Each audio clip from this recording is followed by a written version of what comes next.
Bienvenue à Issoudun, dans l'Indre, 14 000 habitants. La gratuité des bus à Issoudun remonte à 1989.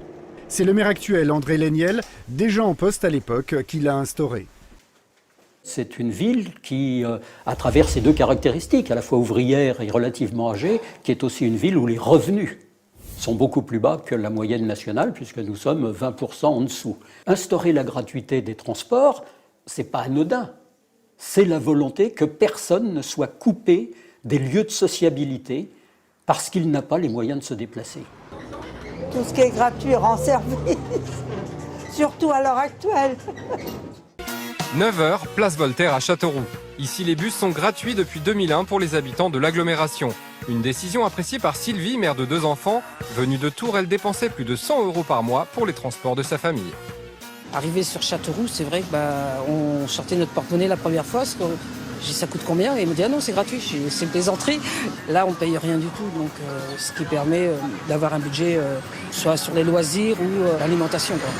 J'utilisais avant la voiture, mais maintenant je prends le bus 4-5 fois par semaine. C'est moins de stress et puis ça met un peu du beurre dans les épinards.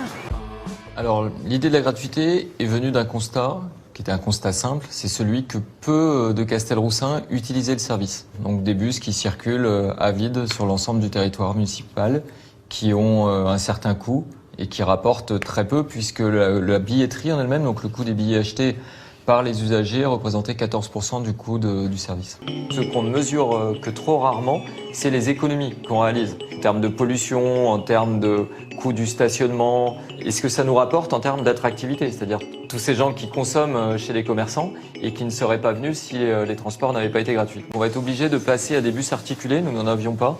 On a commandé les premiers qui vont arriver début 2019, et puis on est obligé d'augmenter la fréquence. Il y a les personnes âgées, contrairement à ce qu'on aurait pu craindre, elles ont été les premières à l'utiliser et certaines l'utilisent, à vocation sociale. C'est-à-dire qu'elles prennent le bus sans destination particulière, mais simplement pour rencontrer du monde, notamment les jeunes, discuter avec eux et aller en périphérie, revenir en centre-ville.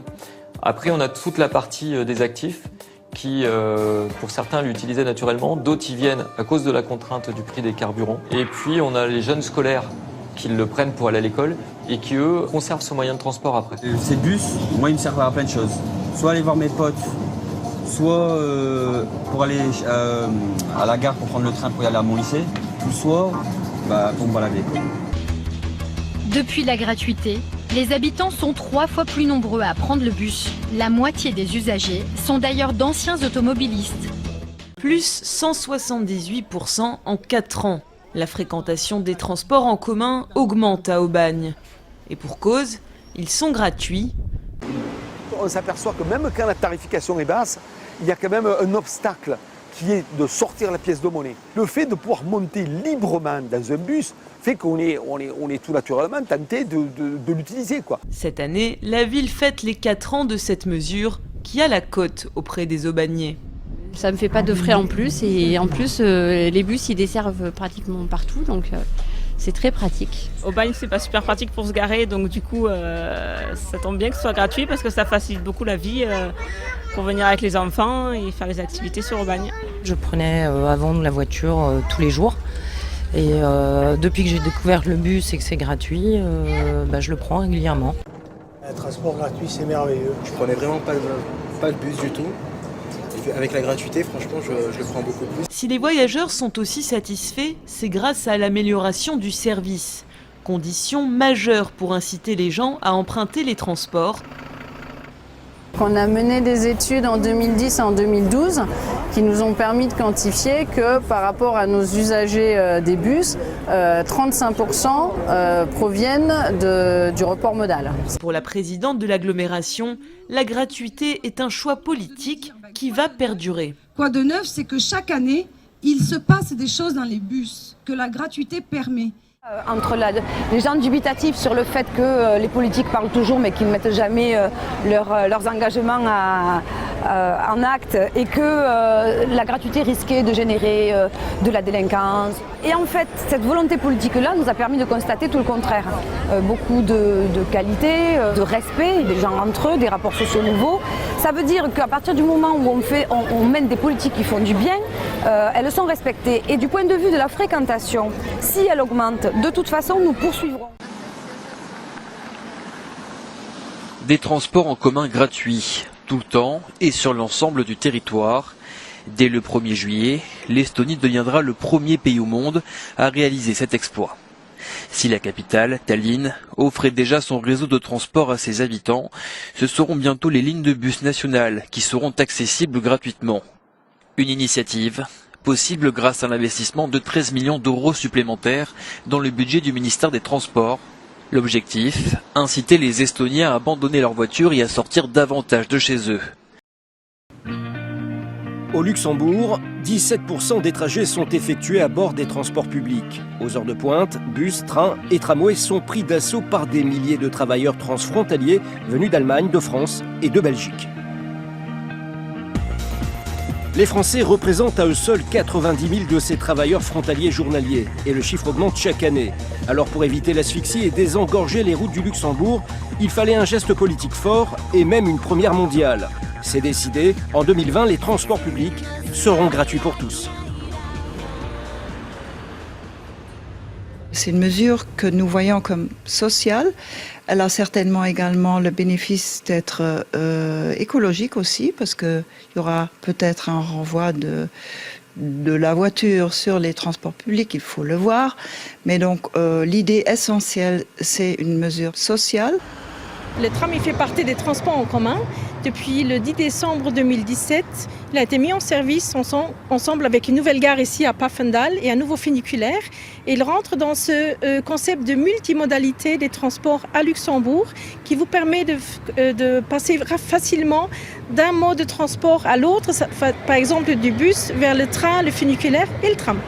Près de 500 millions d'euros par an sont investis dans les transports publics pour les faire fonctionner. Les recettes des ventes de tickets ne représentent que 41 millions. Cette mise en place de la gratuité au Luxembourg est donc avant tout une révolution culturelle plus qu'économique. Une première mondiale prise par un petit pays à l'ère du réchauffement climatique. Respirer un air sain, c'est essentiel parce que nous inspirons 15 000 litres d'air par jour. Mieux respirer dans les villes, ça passe aussi par l'utilisation des transports en commun. Des villes ont décidé de passer à la gratuité. C'est le cas de Dunkerque depuis septembre 2018. Cela fait donc un an que les 17 lignes de bus de la communauté urbaine de Dunkerque transportent gratuitement les passagers. Le but du jeu, c'était de rendre du pouvoir d'achat à la population. Les familles qui ont des collégiens, des lycéens, les ménages modestes qui n'ont pas de voiture, personnes âgées, jeunes. Finalement, le transport collectif gratuit pour tous, c'est le droit à la mobilité. Demain, une personne au chômage pourra librement et gratuitement aller rechercher un emploi ou aller travailler ensuite. Et puis enfin, nous sommes à moins de 5% de déplacements en bus à Dunkerque. Et c'est vrai qu'essayer de faire évoluer les déplacements vers le transport collectif était un objectif environnemental. Ça va être génial pour les gens qui n'ont pas de moyens de transport. Je ne vais plus être obligé de demander à mes grands-parents, à mes parents de me déposer où je veux. Maintenant, il y a le bus gratuit, donc c'est très bien.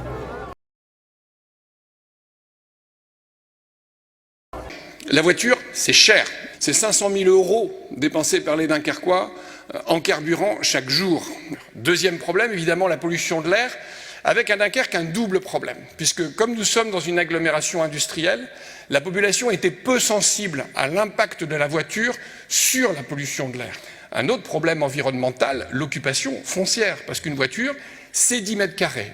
Le problème, c'est que déjà un quart de la surface du centre-ville était occupée par des places de stationnement et que dans le centre-ville de Dunkerque, ce qui manquait, c'était d'abord des habitants, justement pour soutenir le commerce local avec les premiers chalands du commerce, des parcs, des commerces, finalement tout sauf du parking. Pour rééquilibrer les modes de déplacement, il nous faut une rupture, il nous faut une innovation de rupture. C'est le projet DK+ de mobilité. D'abord, améliorer la qualité du réseau de transport collectif. Deuxième facteur, essayer de profiter de ce qu'on a appelé l'effet tramway dans les années 80-90. Et donc on s'est dit, on peut avoir l'effet tramway c'est-à-dire un retravail des espaces publics avec quelque chose de suffisamment important, de suffisamment disruptif en matière de mobilité. Et la gratuité du transport public permet d'avoir l'effet tramway, c'est-à-dire permet de dire à la population, écoutez, pendant 1 an, pendant 2 ans, on va refaire profondément les espaces publics, mais à la fin, vous avez la gratuité du transport public. Et enfin, lancer la révolution de la gratuité donc en 2 temps, la gratuité le week-end en 2015, pour crédibiliser en fait la parole politique, et puis pour expérimenter, puis la gratuité totale en 2018. Pourquoi la gratuité en plus de tout ça? Pour plein de raisons. Il faut donc un choc massif, un choc psychologique. Et puis, il s'agissait aussi de rééquilibrer les modes de déplacement dans une logique environnementale. Tout à l'heure, je vous ai parlé de la consommation foncière, je vous ai parlé de la pollution. Le but du jeu était aussi effectivement d'atteindre du report modal, de transformer des déplacements faits en voiture en déplacements en transport collectif. Nous verrons les résultats. Ensuite, la lutte contre l'exclusion sociale et l'isolement des personnes âgées. On avait un sentiment à Dunkerque, et vous verrez les résultats tout à l'heure comme quoi il était fondé, que la tarification sociale n'était pas si efficace qu'on le croit. Et puis, au-delà de ça, le but du jeu était aussi de trouver une nouvelle convivialité dans la mobilité. Des lieux de vie collective, des lieux de vie sociale où on se parle, où il y a une mixité. Et puis, le dernier trait, c'est que nous voulions donner du pouvoir d'achat à la population. On avait pris cet engagement en 2014. Donc quand vous voulez redonner du pouvoir d'achat à la population, finalement, la gratuité du transport public, ça propose à des publics du pouvoir d'achat qui constituent votre cœur de cible. La question qui vient après, c'est évidemment la question du coût. En fonctionnement, ça nous a coûté 17 millions d'euros de plus chaque année. Pour effacer les billets et les abonnements, 4,5 millions d'euros par an. De l'autre côté, comme on a choisi d'améliorer le réseau, on a amélioré les fréquences, on a créé de nouvelles lignes, tout ça a représenté 12,5 millions d'euros. J'ai laissé finalement l'augmentation du versement transport de 2011 au transport et au budget transport. Et on a même rajouté 7 millions d'apports de la collectivité qui a été fait sur des économies de gestion, sur des choix politiques. Et aujourd'hui, quand je rencontre le président de la Chambre de commerce, il est favorable à une augmentation du versement transport. On est favorable pour passer à 2 parce qu'on reconnaît que le réseau s'est complètement modifié, que maintenant on a le transport collectif qui est rentré. Donc on ne voit pas tous les jours quand même des présidents de chambre de commerce qui souhaitent une augmentation de la fiscalité. Donc voilà, je voulais le signaler. Deuxième chose sur le budget aussi, très souvent on parle du budget de la collectivité, mais on parle rarement de l'impact économique pour la population. Les 17 millions, ils ne sont pas partis en fumée. 4,5 millions ils ont été restitués aux Dunkerquois. Mon territoire ne s'est pas appauvri. Les 12,5 millions, c'est essentiellement de la masse salariale de nouveaux chauffeurs, c'est de l'emploi local. Il n'est pas perdu cet argent pour le local. Par contre, les gains de pouvoir d'achat de tous ceux qui ont fait le choix de passer de la voiture au bus, ça c'est du gain. C'est juste de l'argent qui partait en fumée, en essence, qui maintenant est dans la poche de mes concitoyens. Donc quand on regarde ce projet, il a enrichi le territoire. Quand on pose la question finalement aux personnes, c'est bien ça. C'est bien la gratuité qui les a fait monter dans le bus, 84%. Parmi les nouveaux usagers, enfin les nouveaux déplacements faits en bus et qui ne se faisaient pas avant, dans le bus. Donc 48% viennent de la voiture. Donc un nouveau déplacement sur 2 était auparavant effectué en voiture. 33% des nouveaux déplacements ne se faisaient pas auparavant. Et Dunkerque était parmi les tarifications sociales les plus généreuses. C'était gratuit pour les plus âgés. Et pourtant, on a aujourd'hui une augmentation de la fréquentation des plus âgés dans le transport collectif. Ce qui pose de vraies questions, c'est pour ça que je dis, sur l'efficacité de la tarification sociale. En termes de lien social, c'est évidemment un enjeu gigantesque pour un élu. Je suis content au moins d'une chose, c'est que la gratuité du transport public à Dunkerque a battu en brèche des poncifs, des préjugés qui venaient d'une faible analyse finalement de ce débat en France. Ça y est, définitivement, on a mis les incivilités et l'insécurité liées à la gratuité aux oubliettes. Il était temps. Enfin, on a battu en brèche ce que certains continuent à répéter, que ça ne met que des cyclistes et des piétons dans les bus, la gratuité du transport public. On a battu en brèche pas mal de poncifs. Enfin, on a battu en brèche le fait qu'on n'a plus d'argent pour investir après. C'est évidemment pas la billettique qui va être le moteur de l'investissement de demain, mais bien le choix politique, la volonté des élus d'investir sur la mobilité et de créer d'autres modèles. C'est un enjeu de société, c'est un enjeu planétaire, c'est un enjeu environnemental. Et si on compte simplement sur un comportement vertueux, sur une conscience pour l'environnement, on mettra trop de temps pour atteindre nos objectifs. Alors il faudra inventer d'autres politiques publiques pour aller beaucoup plus vite et faire que notre société évolue dans le bon sens, à la bonne vitesse. Je vous en remercie.